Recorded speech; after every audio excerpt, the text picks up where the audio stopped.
All right. Hey, everybody. Welcome to News Nation. I'm Brian Entin in for Chris Cuomo. Happy Friday. President Trump is keeping his promise to eliminate the deadly drug cartels. Today, Secretary of War Pete Hegseth, he announced the U.S. military took out another, this is happening again, we keep seeing these videos, another alleged drug smuggling boat, again in the Caribbean Sea. He says it was operated by the Venezuelan narco-terror gang Agua. This is the 10th strike in just a matter of weeks. The White House says 6 people were killed in this strike. The number now up to 43 dead total out of the 10 strikes so far. And we are now learning that the Navy is sending the USS Gerald Ford to the region. It is the most advanced warship in our fleet. And President Trump is weighing direct strikes inside Venezuela on cocaine facilities. Yes, actually striking Venezuela on the ground.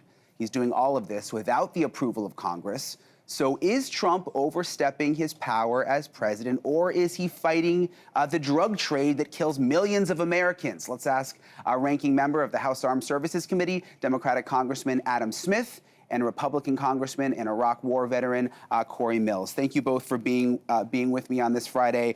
Congressman Smith, you are calling now for a congressional investigation into these drug boat bombings, but I do think a lot of Americans are watching this thinking, well, wait a minute, like, why don't we kill the drug dealers? You know, so many people have family members who have died, and now they're finally going after it, and they're sending a message. You see these videos, you'd imagine the other drug dealers are thinking, wait a minute, they're going to think twice about it. Yeah, this is a dramatic expansion of presidential power, and we don't have a clear explanation for why it's being done. You know, most of the explanations I've heard have talked about fentanyl and the impact that fentanyl has had, which is certainly dramatic. People are dying from it, but there's no fentanyl coming out of Venezuela. Everybody knows that and acknowledges that. And you, in your report, you mentioned cocaine. So basically, we need a clear message from the president on why he's doing this. And then there's also threats to the Venezuelan government contained in it. So is this about regime change? And when I saw the president today explaining this by basically saying, you know, I'm killing drug dealers because I can, leave me alone, I think that violates the way our country's supposed to be run. They owe us, at a minimum, an explanation. And also, on the Armed Services Committee, I spoke to Mike Rogers, chairman of the committee today, about getting a hearing. DOD has yet to provide any evidence for exactly who is being hit and who is being killed in these strikes. And I just think there ought to be a minimum of transparency and explanation. I don't think anyone would want the president of the United States to think he has the power to kill whoever he wants, whenever he wants, without any adequate explanation or oversight. And that's kind of where we're at right now. It's a dramatic expansion of presidential power that I think there ought to be some accountability for. Congressman Mills, Congressman Smith makes a good point that this is about cocaine. And I was looking at the numbers. I think only 10% or so of the cocaine that comes into the United States is actually from that area. 90% comes from Mexico. So why the focus here? I mean, could it have to do with regime change with Venezuela? Is there a bigger picture here, do you think, Congressman Mills? Well, I think that we're just expanding out what we've been trying to do this entire time. You know, we've secured our borders, we've deployed our military, we've got our CBP numbers plussed up if we can get the government opened back up to get them paid. But right now, what we're looking at is an expansion of the counter-narco-terrorism operations, as well as for the FTO, the Foreign Terrorist Organization designations that the president has put forward. Now, I'm one of those who've multiple times tried to repeal the authorized use of military force. We have one from 1957, one from 1991, 01, and 02. I believe that it's an abdication of Article 1, Section 8, Clause 11 through 13 of War Powers Authority in Congress. I've tried to repeal that. Democrats and others had actually voted against that. So the president can technically operate underneath the 2003 or 2002, excuse me, AUMF, which focuses in on terrorism operations, because Venezuela does have a tie to China, Russia, Iran, and North Korea, and some of the actual militia capabilities. And Agua is, in fact, a actual cartel, which was designated as a foreign terrorist designation. So yeah, I think that it's stepping up quite a bit. If I can just finish up, I want to say, though, I respect my colleague Adam tremendously. We work well together on probably one of the few bipartisan, committees that's out there. But when it comes to this, we simply are trying to keep Americans safe and also stop some of the actual financial trafficking that goes on to fuel some of these militias, like you see out of Iran, like you see, because their current financials are getting shut down on them. And so this is an expansion to keep Americans safe, and that's what the president's committed to. Yeah, there's just a couple things about that. I mean, this is the 2002 AUMF was about invading Iraq. So to make any connection to this, I don't agree with it. By the way, I'm with. Well, but I mean, Democrats are okay striking in Yemen and striking in Libya and all claiming it was under the O2 designation. I let you finish. So, yeah, go ahead. So 2002 AUMFs get nothing to do with Latin America. And also, if the president wants to make that case, we should see it. The president hasn't made that case yet. He's basically said, I have the power to do this because I want to. So that is a dramatic expansion. And look, drugs are a problem. Is it the position of the U.S. government now that we can simply kill whatever criminal we want to kill without any due process? And understand why the due process exists. Everyone says, well, they're bad people. Of course they need to be killed. How do we know they're bad people? That's why you call for probable cause. That's why you don't allow the police state, the president of the United States, to simply kill who he wants to kill without providing any evidence of what exactly is going on. So, whether you're a Republican, Democrat, wherever you're at on the political spectrum, unless you favor this type of extreme autocratic power where one person, president of the United States, says, I don't like you, I'm going to go ahead and kill you, and you don't get to ask me for evidence, that's something that I think anybody in favor of small government should be really concerned about. Congressman Smith, there are these new reports that Trump is weighing now targeting cocaine facilities inside Venezuela. And he sort of alluded to in a statement today that he likely would go to Congress to ask for permission on that front. Would you say yes to that? Well, I'd like him to go to Congress and explain the explanation. And by the way, I saw what he said about that. And he said that, and then he said, but maybe not. Maybe I don't really have to. Maybe I can do this anyway. So yeah, he absolutely should. And it depends on the evidence he presents. But going to war with a sovereign nation is something I would not support. And also, the drug thing is a major problem in this country, but it's also a huge demand problem. We've been attacking the supply in 1,000 different ways for quite some time. But look, if the demand remains present in the U.S., they find a way to get it in. So we need to focus on that aspect of it as well, and to simply hand over the power to the president to just basically use lethal force wherever he wants because we have a drug problem. Yeah, we have a drug problem. Do we want to give the government this amount of power? I don't. Is there any concern, and this is one thing that I thought when I was watching these videos, that they might make a mistake, like they might blow up the wrong boat? Congressman Mills, does that concern you at all, or that there might be someone innocent on the boat, like maybe you've got drug dealers on the boat, but they like almost made someone come with them to help, almost like a hostage? Like, do you think innocent people could be killed? Well, look, we saw the same thing in 03 and others where they would actually take people off the streets and try and utilize them in their cars because we had gotten used to identifying a person of interest as an individual who's a single male military age driver. So they started taking others. Yes, that is obviously a possibility. But what we're doing right now with the terrorist designation of these cartels is we have more intel that we're gathering than before. We're looking at exactly what these boats are doing, what they're loading, what they're transporting, what they're coming off with, looking at their routes towards America. And that's what's making the ultimate determination is it's based on intel. It's not some willy-nilly thing where we see a fast boat and we immediately target it. There's intel that goes into the collection of this and the collation and analyzing of this before we take any necessary strikes. And again, that the president's number one job when he's elected as president of the United States is to protect the American people. That's what he has set out to do. And this isn't like during the Biden operation where, when he came in, cartels were making $500 million a year, and then it went to $13 billion a year in trafficking of women, children, as well as drugs. This is an actual issue that's now been stopped in its tracks at the border, and we're now focusing on these fast boats that actually pose a threat and also continue to fund terrorism against the West and our allies. Let me just say that. Sure, go ahead. Sorry, securing the border makes a ton of sense. And I don't disagree that the Biden administration didn't do as good a job of securing the border as they should have. No debate in that. And President Trump came in and he took steps to restrict asylum, place more security on the border. But we are talking about what is basically extrajudicial killings in this situation. This is a dramatic expansion of presidential power that isn't necessary. As Cory just said, we've made tremendous progress on these issues by going after the problem legally. This expansion takes us into a whole nother place. And so I think we ought to be more concerned about it than some people are. And final point, Congress. Okay, great. You say we have intel. We haven't seen that intel. As the ranking member of the House Armed Services Committee, DOD is supposed to be providing this information. They're not. And I think it's a huge problem that Mike Johnson has shut down the United States House of Representatives, basically dissolved. Well, that's actually Schumer on the shutdown in the Senate. Actually, that shut it Okay, down. oh boy, let's not get into the shutdown debate.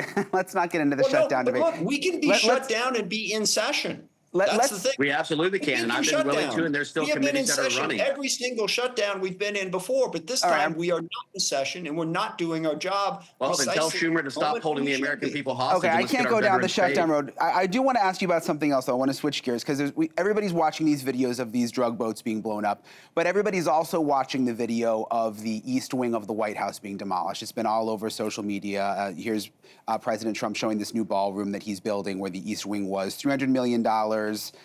He says it's going to come from donations. And I mean, the left has gone crazy. I saw today some people calling it ballroom derangement syndrome. But Congressman Mills, I mean, isn't the timing kind of bad? I mean, you mentioned that you guys were just debating the shutdown. We're in the middle of the shutdown. We've got people not getting paid. There's an uneasy feeling. And then we keep seeing him holding up the photos of the grand ballroom.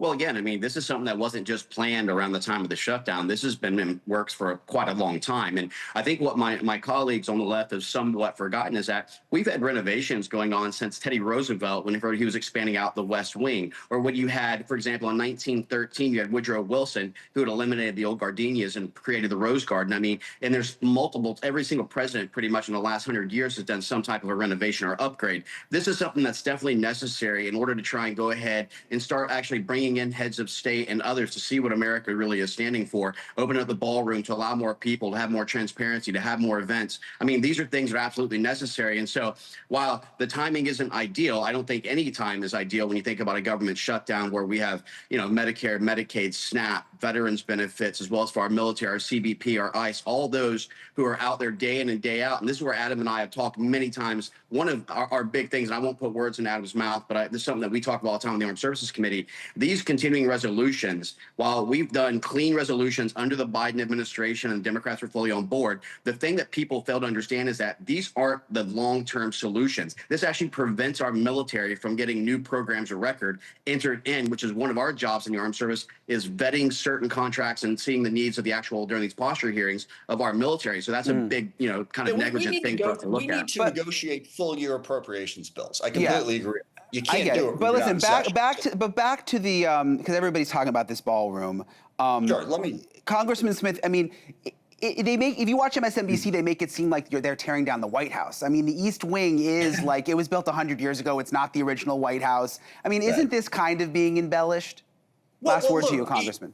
Look, there is no issue in modern politics that isn't embellished on both sides, right? One way or the other. So the answer to that question will always be yes. But look, he knocked down a third of the White House unilaterally. Okay. Now, if you're changing the petunias to roses, okay, do what you want to do. But if you're physically knocking down a third of the White House, I think the position that concerns us is this is not Donald Trump's house. Okay, it belongs to all of us. And if you're going to make these types of renovations, when they made the renovations in the first place, they come to Congress to appropriate the money to make the changes. I mean, if it's de minimis, sure, but this is not de minimis. But Donald Trump said, no, my house, I want to knock it down, build this ballroom. I'm going to do it, and I'm not going to talk to Congress. I mean, that sort of unilateral action feeds into some of these other things, like unilaterally deciding to kill people on boats in the Caribbean. So that's why there is some concern about it. But heck, you want to ask me, is there over-embellishment of an issue? These days, the answer to that question is always yes. But I think this is something worth being concerned about. And he may name it the Donald J. Trump Ballroom, by the way, icing on the cake for you on this Friday night. So Congressman Adam Smith and Cory Mills, appreciate you both very much for coming on. Thank you. Thank you. So you guys got to work out the shutdown this weekend. Come on, get it going. Indeed. We'll do what we can. See, you guys are friends. Republicans are ready. All right. Thank you, guys. Coming up next, we're just about a week away from elections across the country, and I am about to kick off on a road trip called Driving the Vote. I'm getting in an RV, driving across the country to see what issues matter most to people, and one of the stops I'm making, it's actually in Philadelphia. This is interesting. Get this. A Democrat is running as a Republican to unseat what he says is a weak on crime district attorney. We're seeing elections like this around the country right now as crime becomes one of the top issues on the minds of voters. So how can a Republican win that election in a Democratic city? the candidates joining me next. And also, he's got a message for the family of Ellen Greenberg on what he would do to help bring justice for their daughter. That's coming up next.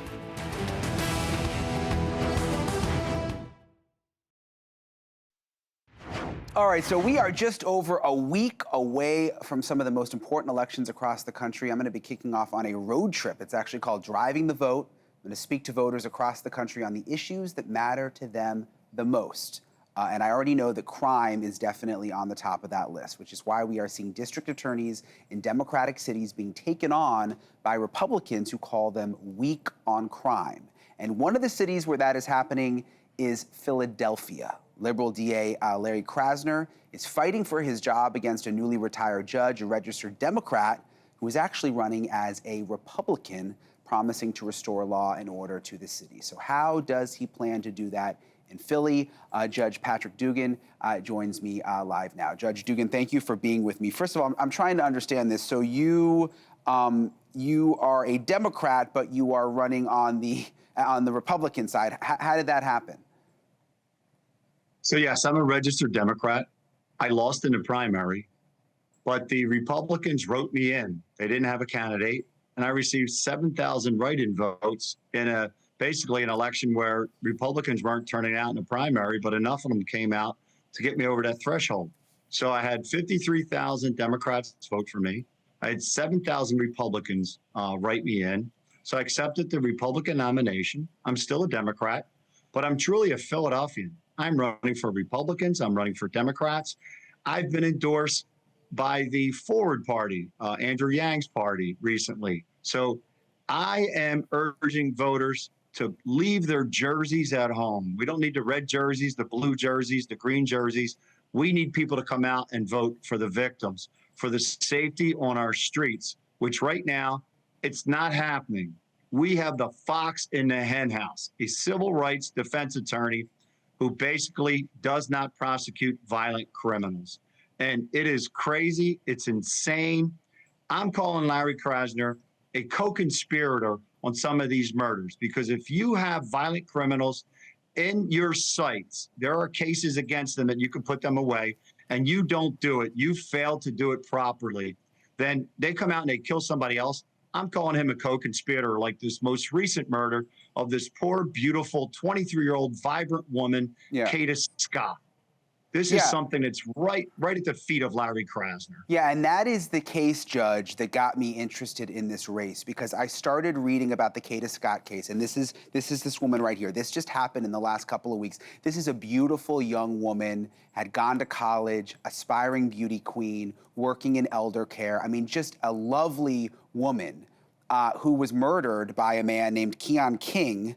And come to find out, this man, there he is right there, had been in trouble before on kidnapping charges, on serious charges. And the DA has now admitted that he made a mistake and dropped the charges. How did that happen, Judge?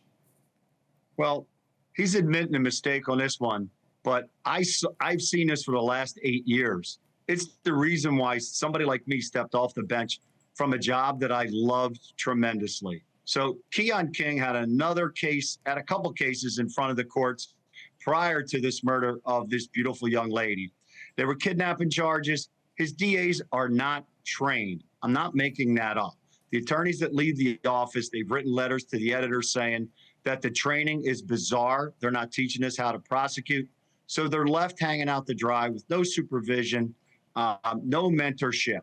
They did not file an appeal for a bail that was low on Mr. Keon King. They did not refile the charges after the victim did not come to court. But what they didn't do, they had video evidence. It's a preliminary hearing. They could put the case up without the victim. They could use the police officer, they could use body cam, and they could use the video from the victim. They failed to do it, so they withdrew the charges. They did not refile charges. And worse than that, there was another case that was being worked out right at that point, was being investigated. And there was a new arrest warrant on Keon King. He was in court 3 times, and the prosecutor never alerted the judge, the police, or the sheriff to take Keon King into custody or that other incident. The failure is directly on Larry Krasner, and he does it on purpose. It's enraging because that young woman could be alive if they had kept him behind bars and not dropped the charges. And again, it's something that got me very interested in this race. Something else I'm interested in Philadelphia, as you know, is the Ellen Greenberg case, which we've covered extensively here. Chris has covered it. We've covered it on News Nation. The young woman from Philly, teacher, stabbed more than 20 times. There's her picture there. Stabbed in the back, stabbed in the spinal cord. First called a homicide, then changed to suicide. Then you had the medical examiner say, well, I don't really know that it's suicide anymore. Now a new medical examiner says it's suicide. And a lot of people believe there's been no justice for Ellen Greenberg. What are your thoughts on that? Is there anything you could do as DA on that front, Judge? So if I can win and become the next district attorney in the city of Philadelphia, what I can promise that I will do, because there's obvious issues in this case. It was looked at by the Philadelphia District Attorney's Office. It was looked by the Attorney General. It was looked at by the Chester County District Attorney's Office as well. There are still a ton of questions. We've all seen a documentary. We've seen people that are saying, what the heck is going on here? Well, I've spoken to some seasoned homicide prosecutors and detectives, a couple of them who actually saw some of the file.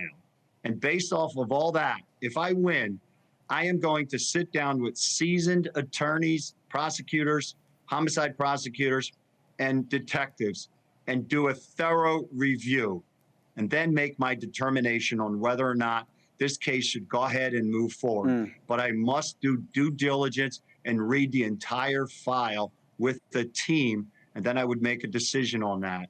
Okay. Because there are some obvious mistakes were made in the very beginning. Yeah. But for Ellen and her parents, this needs to be looked at again with some fresh eyes. Yeah, it's obvious there were mistakes. I want to bring in Ellen Greenberg's parents now. They're also going to join us live. Sandee and Josh Greenberg, they've been listening to the conversation. Sandee, I want to ask you your reaction to Judge Dugan saying if he's elected, he would take a look at the case and then decide whether to reinvestigate. I mean, that's not something that I've heard from very many people in Philly. Music to our ears. From his mouth to God's ears. We need, Larry Krasner was our personal attorney.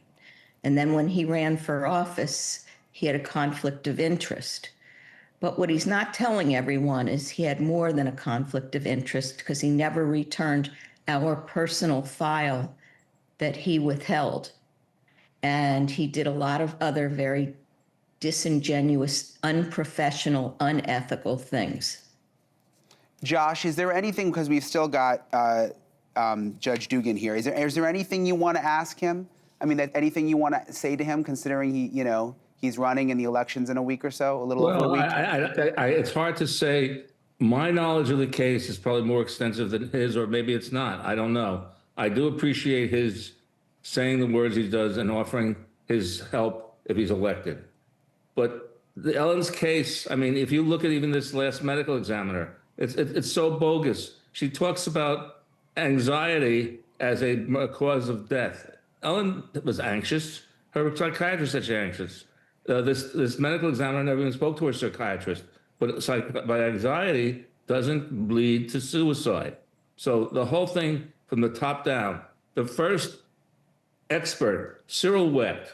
Now that name should ring a lot of bells among the people who really know what's going on in this world in medical legal.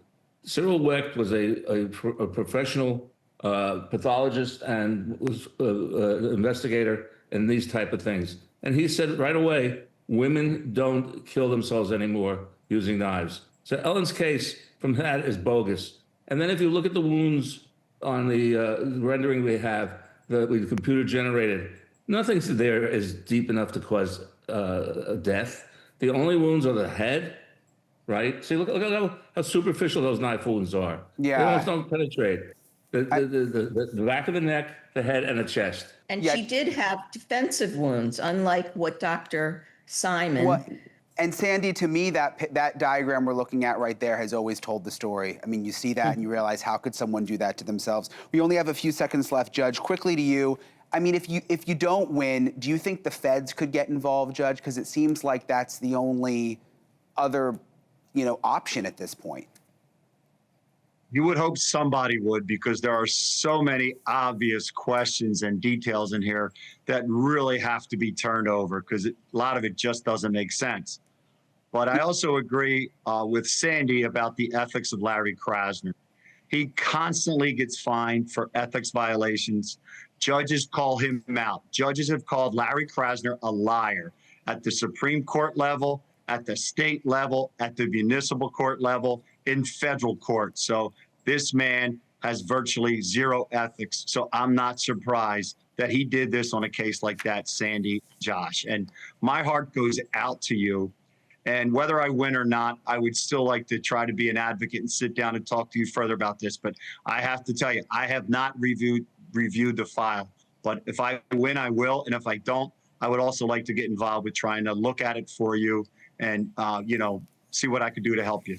Judge Patrick Thank you. Dugan, Thank you. thank you. Yeah, sorry we don't have more time. Josh and Sandee, it's always nice to see you. I'll talk with you soon. Thank you all for coming on tonight. Thank you. Good night. And my heart goes out to Josh and Sandee. Yeah, they're the best. Thank you. They're fighters. They never stop fighting. All right, coming up next, anyone who thought the mafia is a thing of the past was proven wrong yesterday when the FBI announced dozens of arrests in the biggest scandal to hit sports in decades. The four biggest crime families, the biggest crime families in the world, they were at the center of it all. A former member of the Mafia is here to tell you where else the Mafia is doing business. He's going to join us live in a second, and we're going to actually show you the high-tech ways that they rigged those poker games. We've got a demonstration. That's next.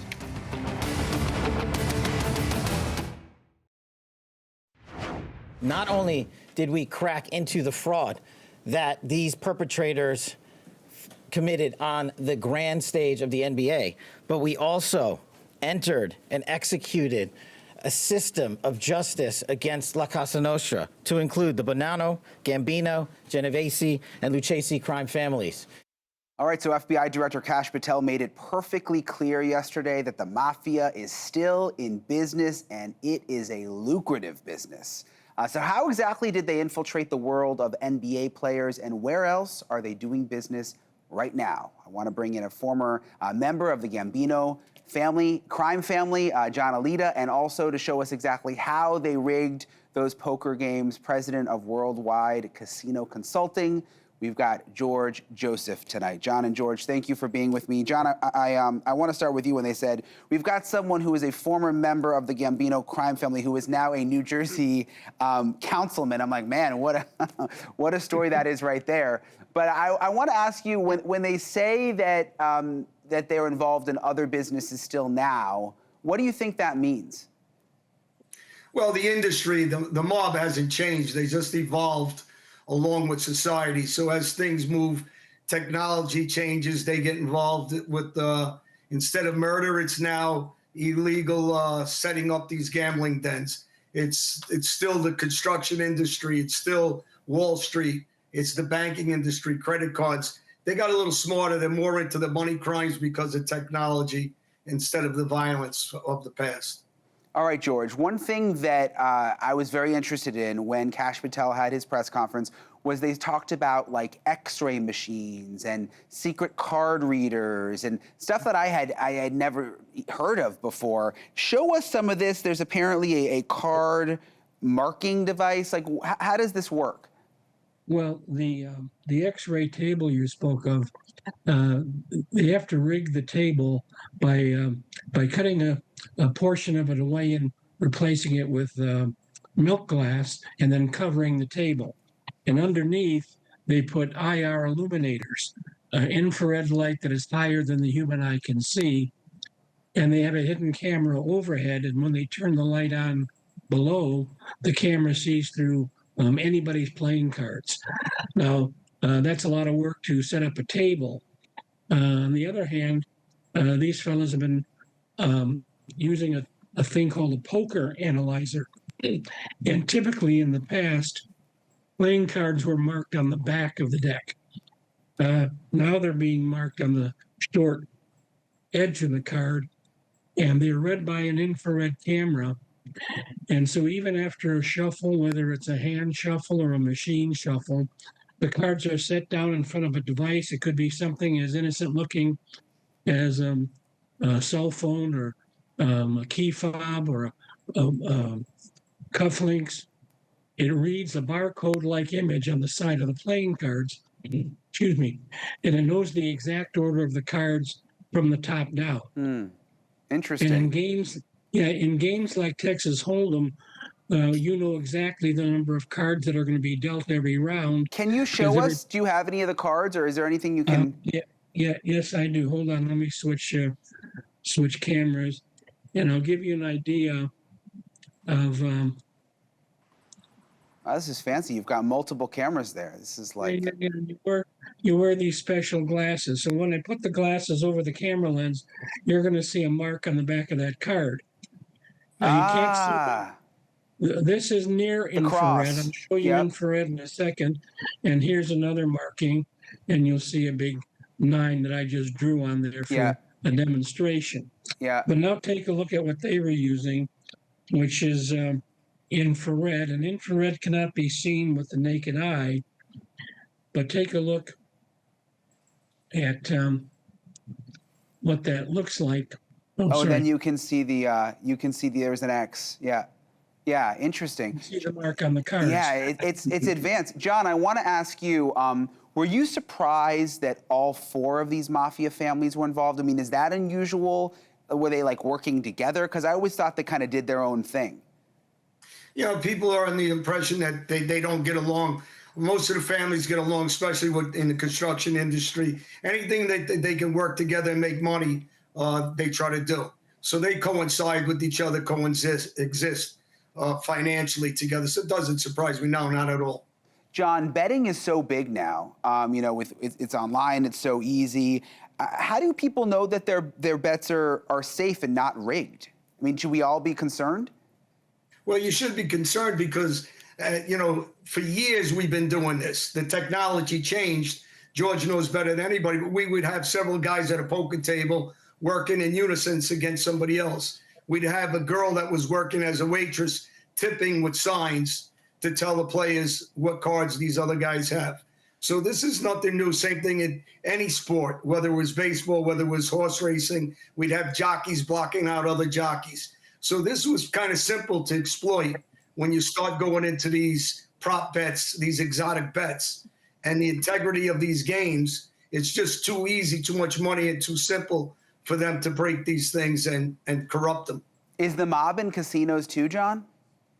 Without a doubt, we used to go into the casinos all the time, did the same thing. The difference is you would do hand signals. You know, I was a baseball player. In my book, Darkest Hour, I talk about how my dad would bring me to games. People thought I was an innocent 5- and 6-year-old kid, but he taught me how to play, so I'd give him signals as if we did in baseball. I'd walk around. People would think I'm just a young child, and I'd give him the signals, who's got a pair, who's got a full house. But this is obviously a lot more technical than that. And but these schemes have been going on forever. We used to postpart call-ins on horse races because you can use the phone booths. And if they're not sharp bookmakers, you know, you can beat them.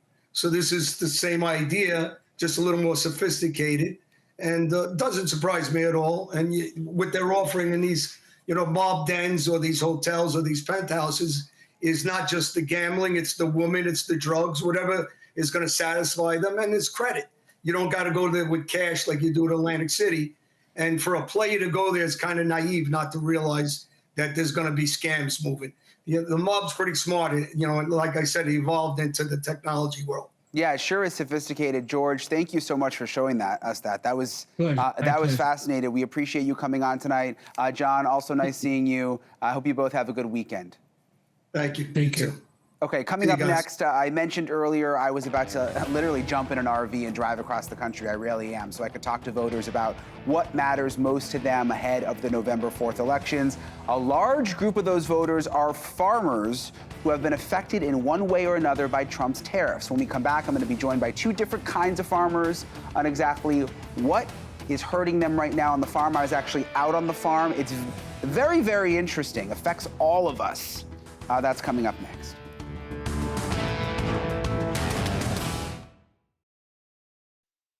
So I mentioned earlier that this Wednesday I will be hitting the road in a series called Driving the Vote, talking with voters across the country about issues that matter most to them, all of it ahead of the November 4th elections. And as you know, a large segment of the country is made up of farmers, many who say their businesses have been affected by Trump's tariffs, like Caleb Ragland, who you see here. He heads up the National Soybean Association. He says that the tariffs have virtually slammed the door shut on America's biggest soybean market.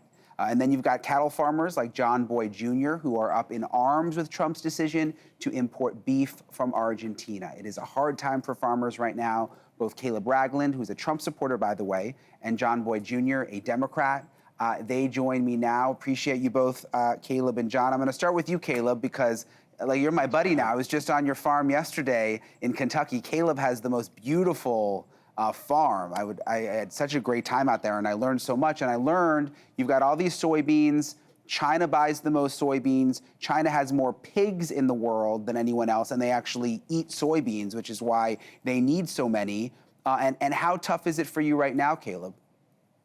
Well, it's tough when you lose 25% of your market suddenly. And that's the reality of the trade war and the retaliatory tariffs that have came from China against our soybeans. Soybeans are America's largest agriculture export. We do a great job producing them, and the world uses a lot of soy. China's the largest user. They use 61% of all soy consumed around the world. And here in this marketing year, the soybeans are being harvested. We have not sold a single bean to China. And normally they would be purchasing robustly right now, right in the middle of our harvest season. So this is concerning, and we encourage President Trump and his administration, when they're meeting next week, to get some soybeans sold. We desperately need it. Yeah, I mean, you're a Trump supporter, Caleb. Is it sort of an awkward moment because you support President Trump, but you were telling me yesterday out on the farm, I mean, pretty much all your soybeans are you're making no money. You're not going to make any money off any of your soybeans. So, I mean, how do you sort of handle that? Well, at current prices, the average American soybean farmer will lose $109 per acre this year, which is a substantial loss. We depend on our farms to make a living, feed our families.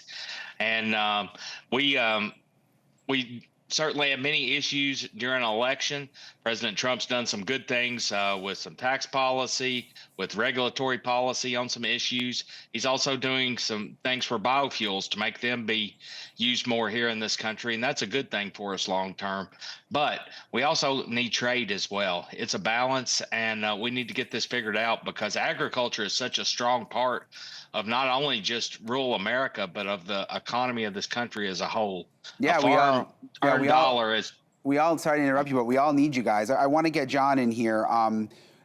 Back to what Caleb was saying, that he thinks that President Trump has done some good things. Could this be like a short-term pain for sort of long-term gain? Do you think things are going to get better, John?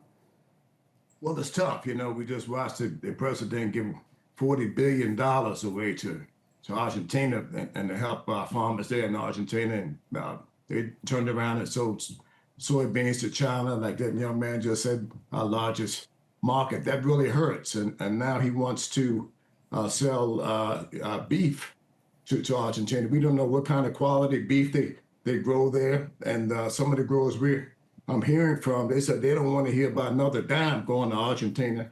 That the president talked about putting America first, and he loved farmers. And we just feel like that was a bad deal for America's farmers to watch that kind of resource leave the United States and to help farmers there, and won't help farmers here. And we would like to see the president work with Congress, the Democrats and Republicans, and open this country back up and put people back to work. And that's what we want to see. Right now, if you start to put more cattle on the ground, it's going to take between 2 and 4 years to get the population up. The last thing we want to do is to see that business need going somewhere else, like the China market went for soybeans. And also been raising our soybeans for 43 years. Farmers are hurting. Farm foreclosures are up. Farm bankruptcies are up. Farm suicides are up. People, this is a farm crisis in this country, and we need some help, and we need it right now. What do you think, Caleb, about a bailout? Because there's been sort of, talk that Trump might do something to bail you guys out. Is that what you want? Well, It's certainly not what we want. I think we're at a crossroads that if we don't get some things moving soon and get some serious trade taking place, we're going to need a financial bridge, or the reality will be the increases in bankruptcies, the loss of many thousands of family farms. It will even be worse with people committing suicide, choosing to end it all. And it's terrible, the things that will result. We are on the verge of a farm crisis due to the rising cost of our production and the declining cost for our products, including our soybeans. And we got to find a new balance. We need some common sense legislation.